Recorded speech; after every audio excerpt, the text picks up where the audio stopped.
Assalamualaikum warahmatullahi wabarakatuh. Selamat berjumpa kembali dengan video pembelajaran kelistrikan otomotif.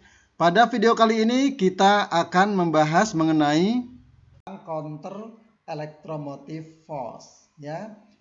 Apakah counter electromotive force itu?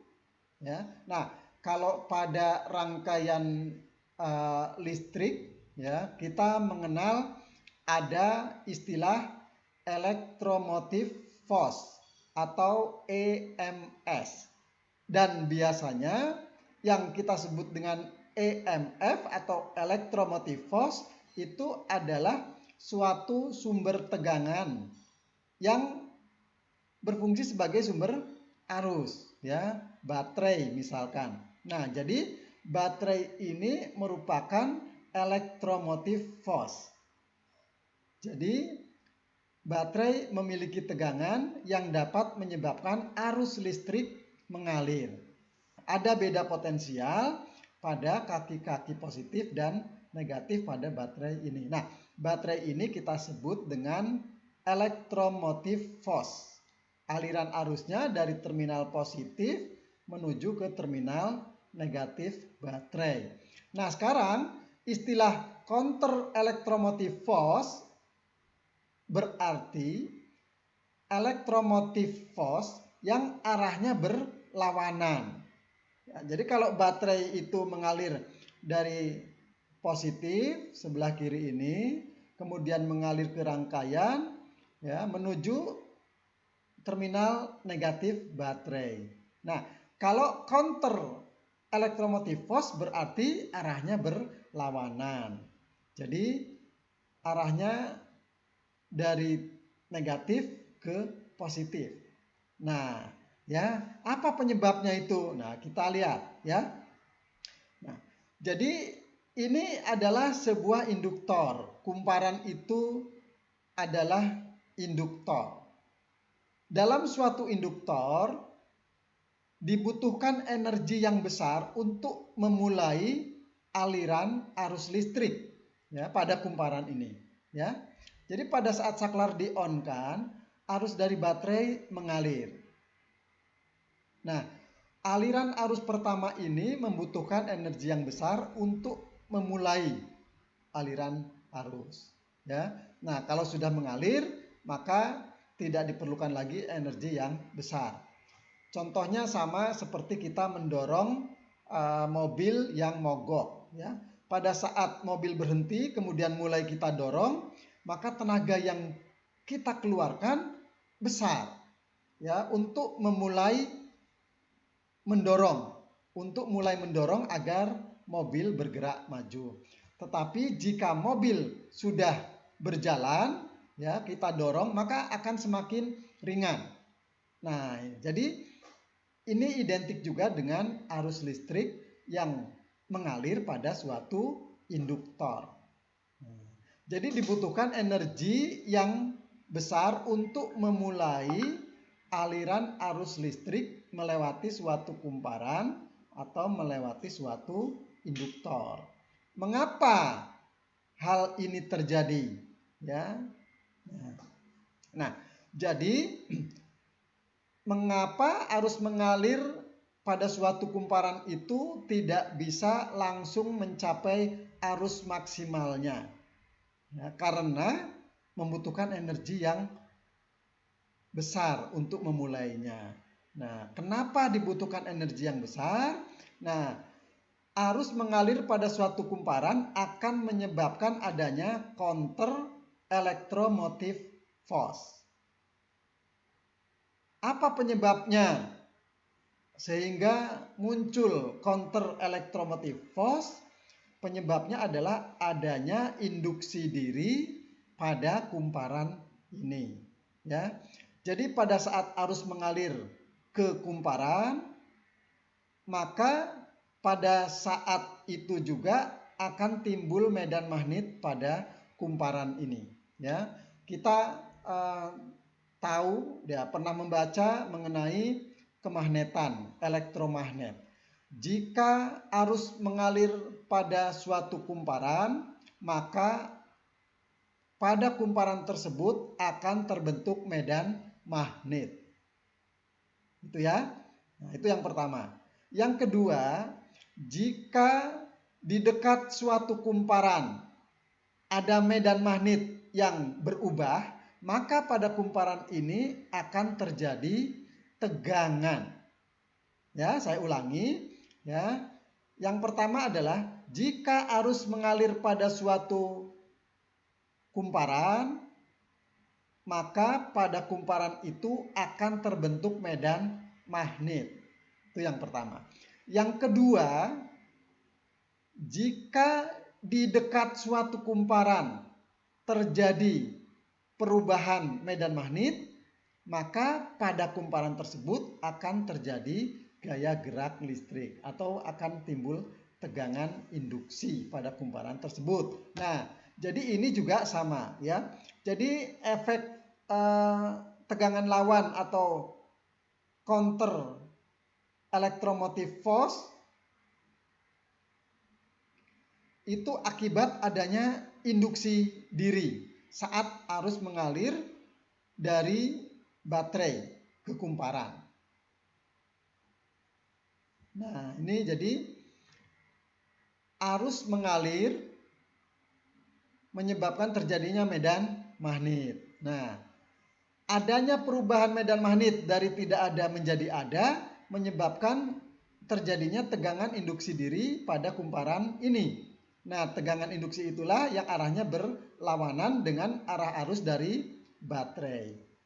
Nah, tegangan yang berlawanan itu arahnya, tegangan yang arahnya berlawanan dengan tegangan yang berasal dari baterai, itulah yang menyebabkan arus mengalir ke suatu kumparan tidak langsung naik tetapi berangsur-angsur kenaikannya, ya. Dari sini kita bisa melihat bahwa jika kumparan itu semakin banyak, maka tegangan lawan elektromotif akan lebih besar. Jadi jika jumlah lilitannya semakin banyak, pada saat arus mengalir ke kumparan tersebut, maka akan terjadi tegangan lawan yang makin besar juga, ya, yang arahnya berlawanan dengan arah arus mengalir dari baterai. Nah, oleh karena itu maka pencapaian arus yang mengalir ke kumparan ini, pencapaian arus maksimal yang mengalir ke kumparan ini akan mendapat hambatan atau membutuhkan waktu yang lebih lama untuk mencapai arus maksimal sesuai dengan tahanan kumparan ini. Nah, sekarang kita lihat animasi yang ada. Nah, ini gambaran dari rangkaian induktor, ya. Ini dihubungkan dengan saklar dan sumber tegangan atau baterai. Nah, sekarang kita lihat bagaimana efeknya jika saklar ini di-on-kan. Ya, kita on-kan saklarnya. Nah, jika saklarnya di-on-kan, maka arus akan mengalir dari terminal positif baterai ke kumparan, ya, menuju ke terminal negatif baterai. Jadi ini rangkaian tertutup, ya. Arus mengalir dari positif baterai ke kumparan, kemudian ke terminal negatif baterai. Nah, dari animasi ini bisa kita lihat, pada saat arus mengalir yang berwarna merah, maka terjadi medan magnet pada kumparan ini.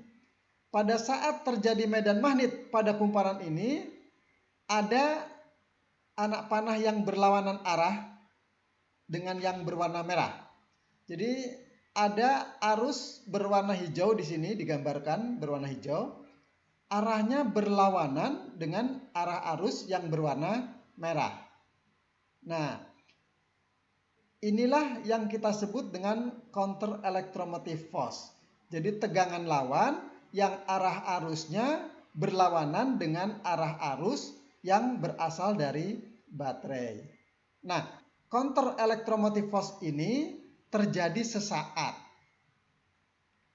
Pada saat ada kenaikan kuat medan magnet.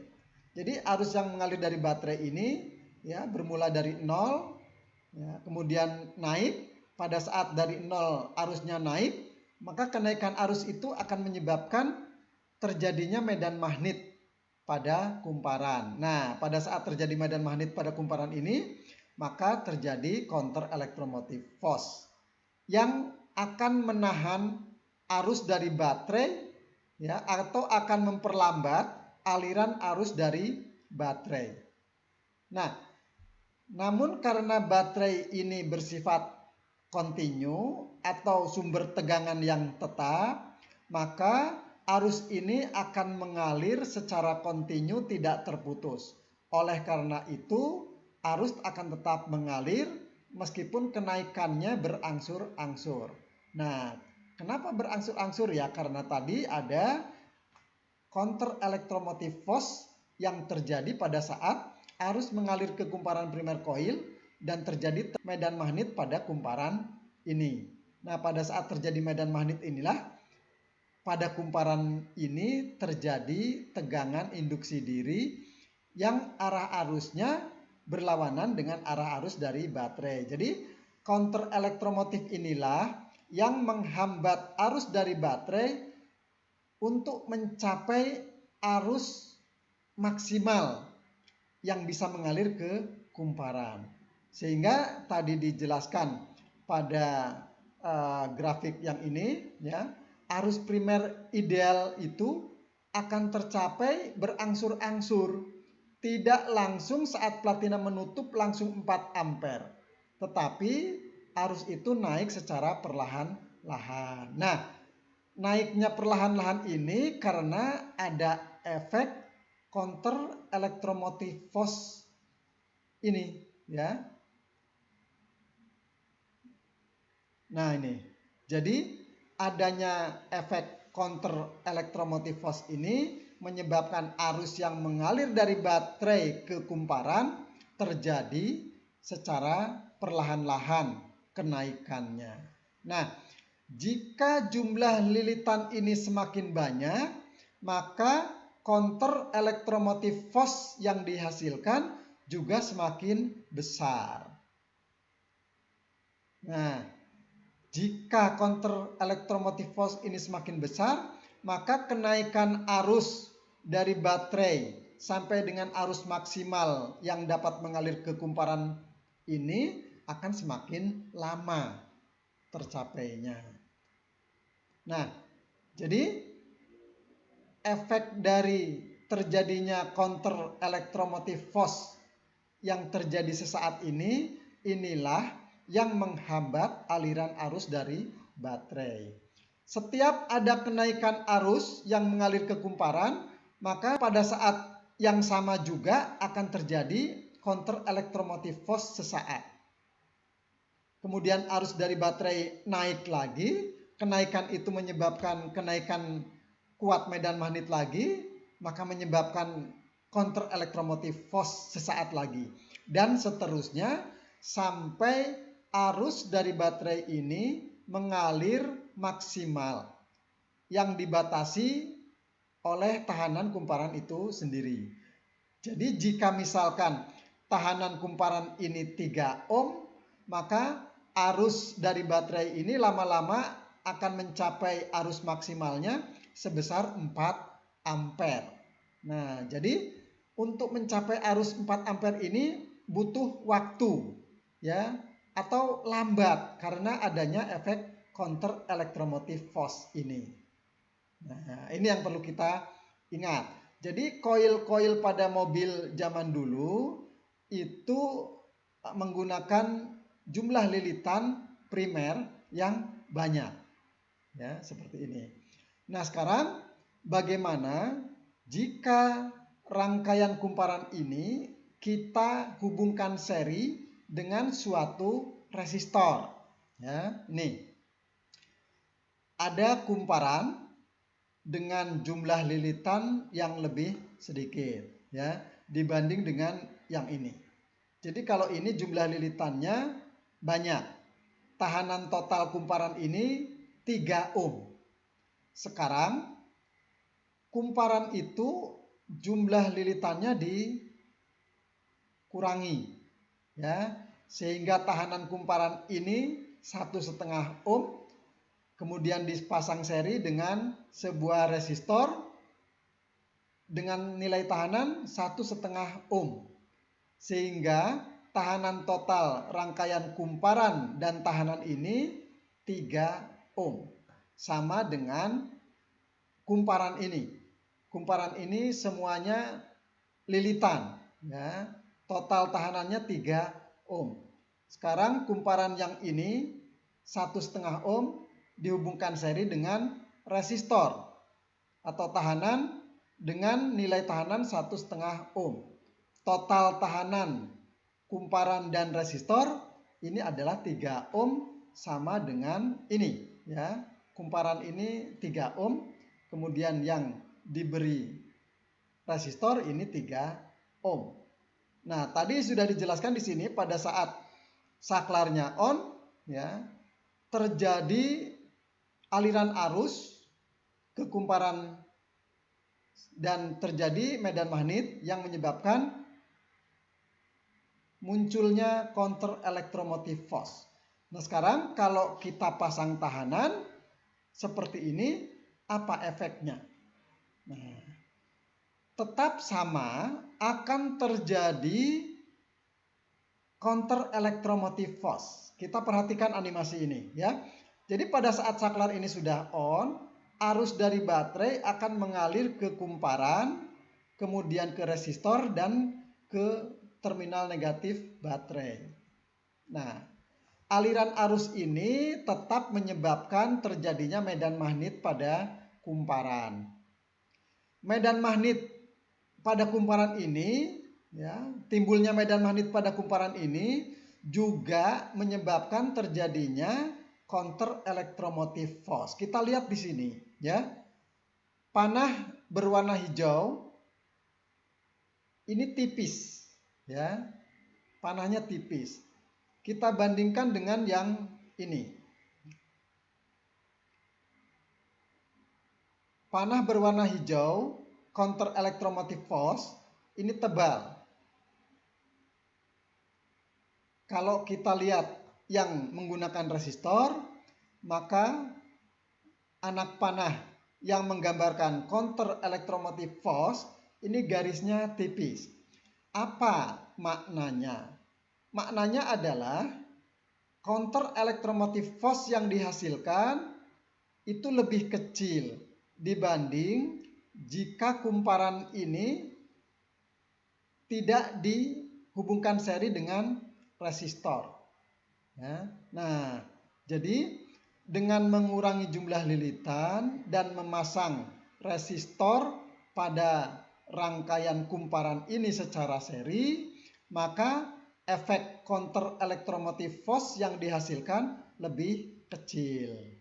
Nah, karena gaya lawan ini lebih kecil, maka arus yang mengalir ke kumparan yang berwarna biru akan mudah mencapai arus maksimal. Ya. Jadi jika lilitannya lebih sedikit, maka counter electromotive force yang dihasilkan kecil. Dan arus yang mengalir ke kumparan akan lebih cepat mencapai arus maksimalnya. Nah, jadi ini lebih menguntungkan, ya.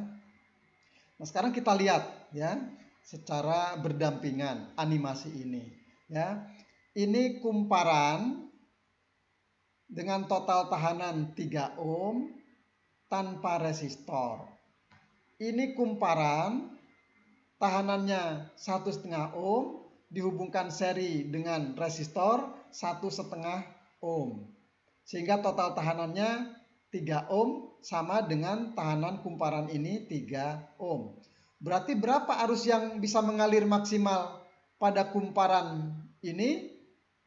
Ya, arus yang mengalir maksimal adalah 12 volt dibagi tahanannya 3 ohm. Sehingga arus maksimal yang mengalir pada rangkaian ini adalah 4 ampere. Nah, sekarang untuk rangkaian yang ini, total tahanannya 1,5 ohm ditambah 1,5 ohm adalah 3 ohm. Sehingga arus dari baterai yang dapat mengalir maksimal adalah 4 ampere. Sama dengan yang ini. Ya, arus maksimalnya 4 ampere dan arus maksimalnya yang dipasang seri dengan resistor juga 4 ampere. Nah, sekarang bedanya apa? Nah, ini saya buat dalam bentuk grafik ya. Jadi pada saat kontak tertutup ya, ini arus yang berwarna merah, saya buat juga grafik yang berwarna merah. Nah, jika kumparan ini lebih banyak ya, total tahanannya 3 ohm, maka arus primer atau arus yang mengalir ke kumparan ini akan lambat mencapai arus maksimal. Jadi butuh waktu yang lebih lama untuk mencapai arus maksimal. Sedangkan jika kita tambahkan resistor secara seri dengan kumparan ini, maka arus maksimal yang mengalir ke kumparan akan lebih cepat tercapai. Ya. Jadi kalau kita lihat di sini T1 adalah waktu yang dibutuhkan arus mengalir pada kumparan ini sampai mencapai arus maksimal yang dapat mengalir ke kumparan tersebut. Sekarang kita lihat grafik yang kedua berwarna biru sesuai dengan aliran arus pada rangkaian ini berwarna biru ya. Maka arus yang mengalir ke kumparan itu tercapai dalam waktu T2. Nah, sekarang kita bandingkan antara T1 dan T2.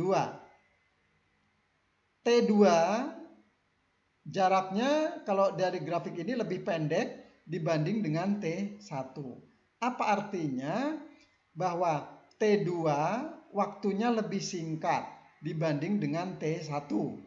Artinya arus yang mengalir pada kumparan ini mencapai arus maksimalnya ditempuh dalam waktu T2 atau lebih singkat dibanding dengan arus yang mengalir ke kumparan yang ini tanpa resistor.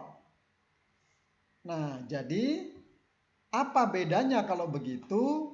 Ya, dengan memasang resistor secara seri pada kumparan yang jumlah lilitannya dikurangi, maka arus yang mengalir ke kumparan akan lebih cepat tercapai dibanding dengan arus yang mengalir pada kumparan yang tidak dipasang resistor. Nah, ini jadi yang kita pentingkan adalah kecepatan mencapai arus maksimal.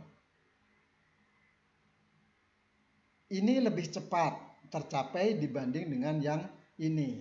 Artinya semakin banyak jumlah lilitan, maka efek counter elektromotif force-nya semakin besar, sehingga pencapaian arus maksimal yang dapat mengalir ke kumparan itu semakin lama.